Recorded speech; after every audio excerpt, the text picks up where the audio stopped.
Hi, everybody. I'm Dee. And I'm Jay. And we are ParoDeeJay. Welcome to another exciting episode of ParoDeeJay's Port Guides. We're back. I know. We are digging into Alaska, as you may have noticed. Mm-hmm. And today, we're at one of our favorite ports. You don't see it on a ton of itineraries. No.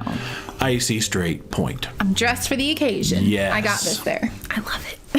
Man. But Icy Strait Point is a cruise complex that was created specifically to cater to cruise ships. It's near the town of Hoonah. Yes. About a mile and a half away. Mm-hmm. And I guess there's a good number of restaurants and shops and stuff to do at the port, which we'll talk about here in a little bit. Yeah. But let's go ahead and jump into navigating the port. All right. Now, I believe this graphic I have is a little bit old because there are two docks or piers at Icy Strait, and this kind of only shows one. Basic overview, anyway. Exactly. So this map shows the original dock, which is next to the Adventure Center building, but they also have Wilderness Landing, which is the second dock that was recently built, and that's just a gondola ride away. Is it gondola or gondola? I've heard both. Gondola. However you want it. However, tomato, you know. That's true. And we did ride the gondola back and forth. Twice. I'm just going to say it weird like that. So looking at the map, starting at the Adventure Center, you do have the Adventure Park with zip lines and rope coursey things, and I think like nature trails are on there too. It looks really cool. We haven't done that yet, but I do want to make the time to do that. yeah. We've got restaurants and shopping, a lot of restaurants, a lot of shopping. There's a little cannery museum, which is inside one of the shopping buildings. Yeah. You got the Heritage Center building, which is, I guess, where the Tlingit dancers, that's how you pronounce it. Starts with a T. Yeah. But it's pronounced Tlingit from my understanding. Tlingit. They do like a show in there. We have not managed to catch that yet. No, either. not yet. No, we'll get there. So many things to do. There are. You've also got the excursion docks, which is if you book something through the ship, that's typically where your water thingamajiggies go from. And you have the world's largest zip rider with a gondola to the top. Yeah, that's fairly new. The gondola portion of it, because I used to have to take a bus up there. Haven't done that. Don't know if I have any desire to personally do it, but hey, if you're adventurous, I've heard it's amazing and very smooth. And loud. And we've heard people coming back in. Yeah. Ooh. No, it seems like it would be fun. Yeah. And there is the excursion hub, which is where you go to meet your independent tours. Now, that's one thing that we have done at Icy Strait Point, independent tours. Yes. But we'll talk about that in a little while. So let's go ahead and go to ship excursions. Now, the funny thing was, I went on Carnival's website, because being our most cruised cruise line, I usually pull my screenshots from there. They didn't really list any excursions. They actually didn't have a section for Icy Strait Point. Very strange. Yeah, well, they don't go there Too often. Yeah, that's true. So I went to Icy Strait's website, which is really who you book all of your stuff through the cruise line, and pulled some screenshots from there. So here are 6 excursions that you can try. Read them. And weep. Don't weep. So first up is the Scenic Mountain Ascent and World's Largest Zip Rider. Of course, we just talked about that. It's gondola up, zzz, down. Can you go as a companion and ride the gondola back down? Don't think you can. I don't know. The gondola does have to come back down. So, like, maybe if you don't decide to do it. Like me. Oh, yeah, if you get up there and you go, nope. I mean, you know, you might change your mind. So Yeah, I that's figure, a like, good question. maybe you could just go up for a scenic ride, but you do pay for it. Oh, and yes. It's kind of pricey, but it's like their main attraction right there. Yeah. Yeah, at least when we rode the gondola to Wilderness Landing and back, that was free. Right. But the one up the mountain, No, that's not free. That's a charge. We've got the Whale and Marine Mammals Cruise, which of course is a whale watching cruise. Good place to see whales, I know. Are definitely prevalent in Icy Strait / Hoonah. Yeah. Oh my goodness. But more on that later. Yeah. You know what we're going to talk about already, Oh, yeah. don't you? Okay.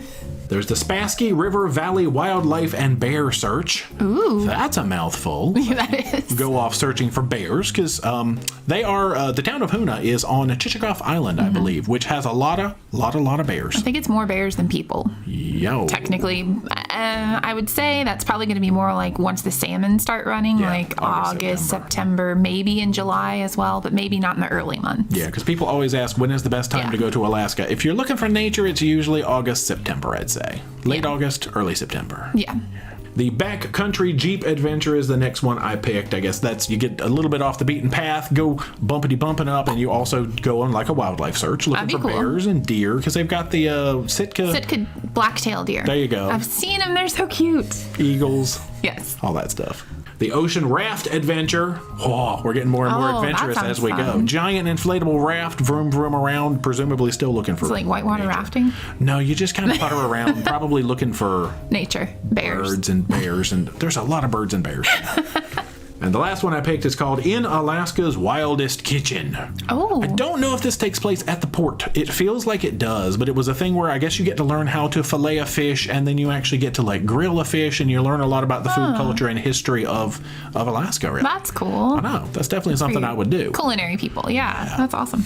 So the next section is called Exploring on Your Own. Now, Icy Strait is one of those ones where it's very easy to explore because it's like a controlled port area. Right. They built this for cruisers to come in and get a little taste of Alaska without, straying too far from the ship. Exactly. So you got lots of shops.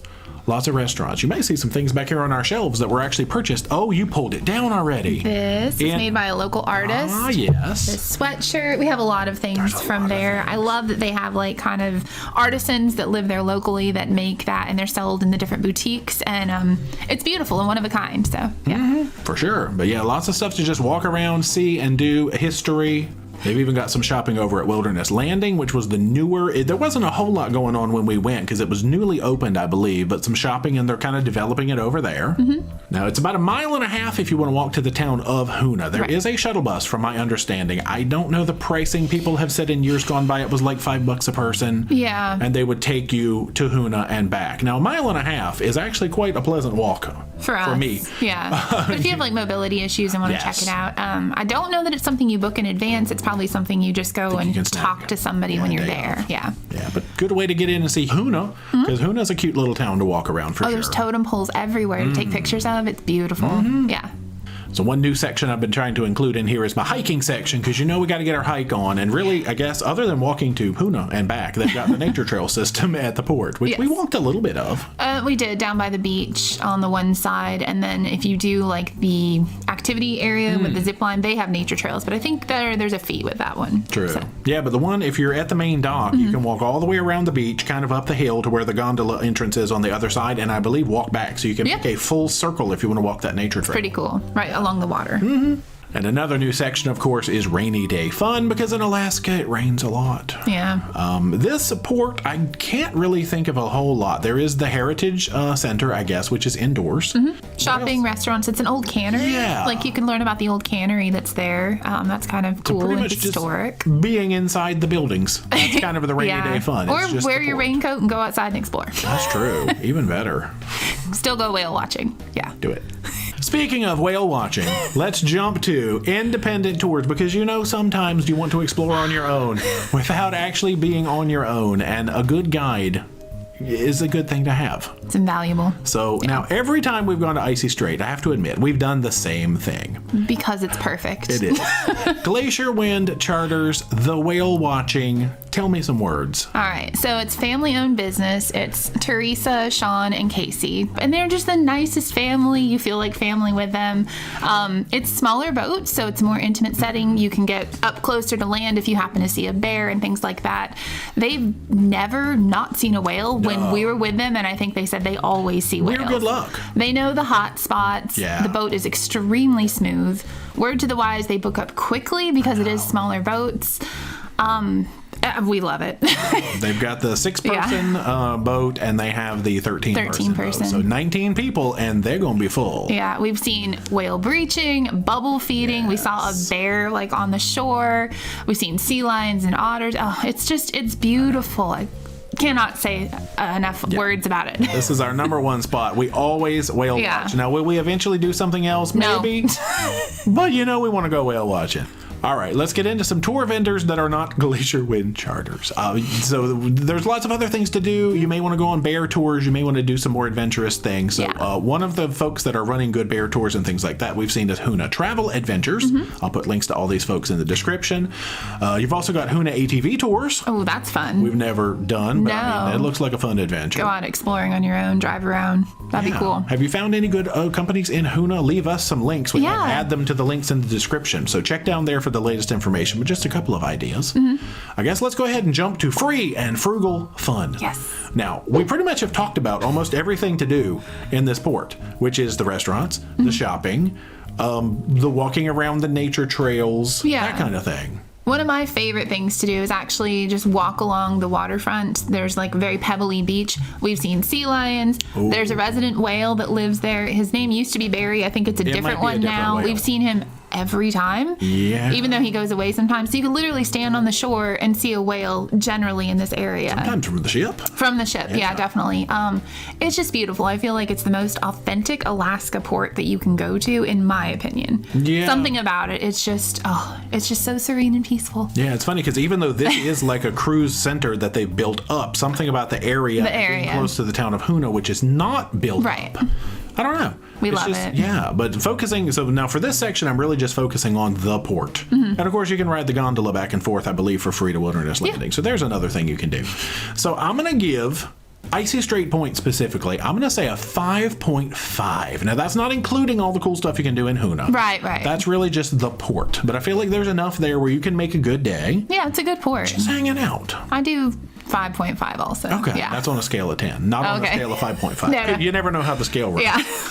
All right, so an average score of 5.5. Nice. But yeah, I guess that's about it for Icy Strait Point. If you have the chance to have it on your itinerary, do it. Like, not a lot of ships go there, but it's a not to be missed port, in our opinion. Yeah, so hopefully you enjoyed this port guide. We've got a lot of other ones on the channel. Be sure to check the playlist. Like I said, I'm going to put a lot of links and things down in the description. If you have not already, be sure to subscribe to the channel. Become a Paromaniac today. Socialize all our media, Facebook, Instagram, and Twitter. Yep, and until next time, rock on. You slapped the table, didn't you? I'm having issues. Wow.